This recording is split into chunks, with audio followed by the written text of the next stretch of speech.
இனிமே கண்ணை மூடிட்டு கடலை எண்ணெய் வாங்கலாம். ஏன்னா மந்த்ரா கடலை எண்ணெய் இதயத்தின் தயாரிப்பு. வறுக்க பொரிக்க ஏன் எல்லா சமையலுக்கும் மந்த்ரா தான். மந்த்ரா கடலை எண்ணெய், அபார ருசி, ஆரோக்கியமான உடல் நலம்.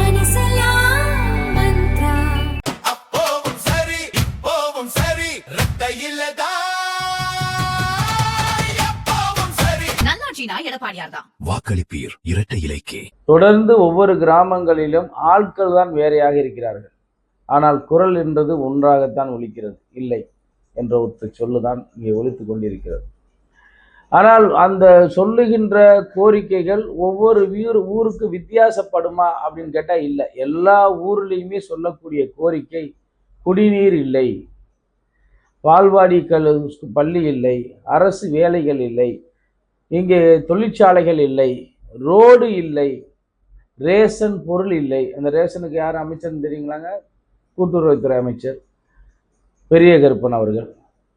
இப்படி இல்லை இல்லை என்ற இந்த சொல்லு தான் இங்கே ஒழிச்சுக்கிட்டு இருக்கு. பார்த்தோம்னா தண்ணி கிடக்கிற மாதிரி இருக்கு. வண்டி நெருங்க நெருங்க பார்த்தா அது காணல் நீரா இருக்கு. அனல் பறக்குது கம்மாவுக்குள்ள. பார்க்குற பக்கம் பூரா கருவளைக்காடு. ஒதுங்கிறதுக்கு ஒரு மரம் இல்லை. இந்த மனிதர்கள் இந்த நாகரிக காலத்தில் சேலையை வீடா கட்டி வாழ்ந்துக்கிட்டு இருக்காங்க. இப்படிப்பட்ட இந்த திருப்பத்தூர் சட்டமன்றம் சீர்கட்டு கிடக்கு. இந்த சீர்கட்டு போன திருப்பத்தூர் சட்டமன்றத்தை சீர்படுத்த வேண்டும் என்ற ஆசையோடு நான் இங்கே வந்திருக்கிறேன்.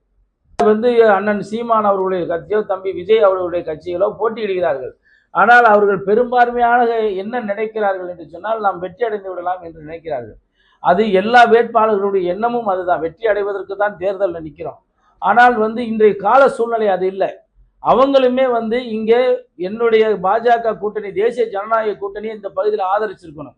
அவங்க முக்கியமான இந்த மக்களை நேசிக்கக்கூடியவர்களாக இருந்தால், இந்த நாம் தமிழர் கட்சியாக இருக்கட்டும், தம்பி விஜய் கட்சியாக இருக்கட்டும், இந்த பல்வேறு கட்சிகள் இந்த பகுதியை அவர்கள் மக்களை நேசிக்கக்கூடியவர். சீமானவர் இயற்கையை நேசிக்கக்கூடியவர், மக்களை நேசிக்கக்கூடியவர். அவர் என்ன செஞ்சிருக்கணும்? உண்மைக்கே மக்கள் நேசிக்கக்கூடிய என் தம்பி திருமாறனுக்கு ஆதரவுன்னு சொல்லியிருக்கணும். இங்கே இந்த பகுதியில் மக்களை நம்புறேன் நான். அவர் பணத்தை நம்புறாரு. நான் வெற்றி பெறுவது உறுதி உறுதி இப்பயும் சொல்றேன். ஆனால் நான் நம்புவது மக்களையும் ஜனநாயகத்தையும். பணநாயகம் மணி இஸ் ஆல்வேஸ் அல்டிமேட். ஆனால் இந்த முறை அவர் பணம் கொடுத்தாலும் நாங்கள் வாக்களிக்க மாட்டோம் என்று பகிரங்கமாக சொல்லக்கூடிய செய்தியை இந்த சட்டமன்றத்தில் தான் நான் பார்க்குறேன். திருப்பத்தூர் சட்டமன்றத்தில் தான் பணம் கொடுத்தாலும் நாங்கள் வாக்களிக்க மாட்டோம், நாங்கள் இத்தனை ஆண்டுகள் 20 ஆண்டுகள் நாங்கள் பட்ட துன்பம் போதும், பணத்திற்கு மயங்க மாட்டோம், குணத்துக்கு மயங்குகிறோம் என்று பகிரங்கமாக மக்கள் ஒத்துக்கொள்கிறார்கள். தான் குற்றத்தை உணர்ந்திருக்கிறார்கள்.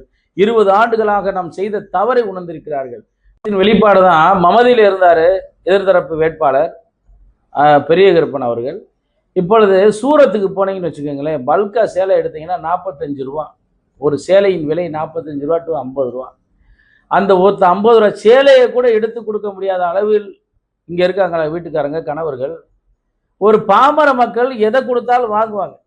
அது ஏன்னா அந்த அளவுக்கு நீங்கள் வறுமை கோட்டுக்கு கீழே இங்கே இருக்கவங்க ஒரு சேலையை கூட சொந்தமாக வாங்க முடியாத நிலையை உருவாக்கிய பெரிய கருப்பன். அதனால அவர் சேலை கொடுக்குறாரு. மக்களுக்கு தேவையான எந்த அடிப்படை வசதிகளை செஞ்சு கொடுத்துருந்தோம், விவசாயத்தை கொடுத்துருந்தா போய் சேலைக்கு நிற்க மாட்டாங்க. கொடுத்து அண்டா கொடுத்து வாலியை கொடுத்து ஓட்டு வாங்குன்ற நிலை இப்போ ஏற்பட்டிருக்கு. இந்த நிலையெல்லாம் இனிமேல் செல்லாது. மக்கள் இன்பமாக வாழ வேண்டும் என்று முடிவு செய்து விட்டார்கள். அடிப்பாங்க அப்படிதான் அவர் வெற்றின்னு சொல்லிட்டு இருப்பாரு. அவர் தோல்வி என்பது நிர்ணயிக்கப்பட்டு விட்டுருச்சுங்க. மக்களால் தூக்கி எறியப்பட்டாரு. வெற்றி அடைய போகிறது நாங்கள். அதிக வாக்கு வித்தியாசத்தில் ஜெயிக்கணுன்றக்காண்டி நாங்கள் போராடிக்கிட்டு இருக்கோம். இன்னைக்கு கடுமையாக போராடிக்கிட்டு இருக்கேன். வெற்றியை உறுதி செஞ்சுட்டேன்.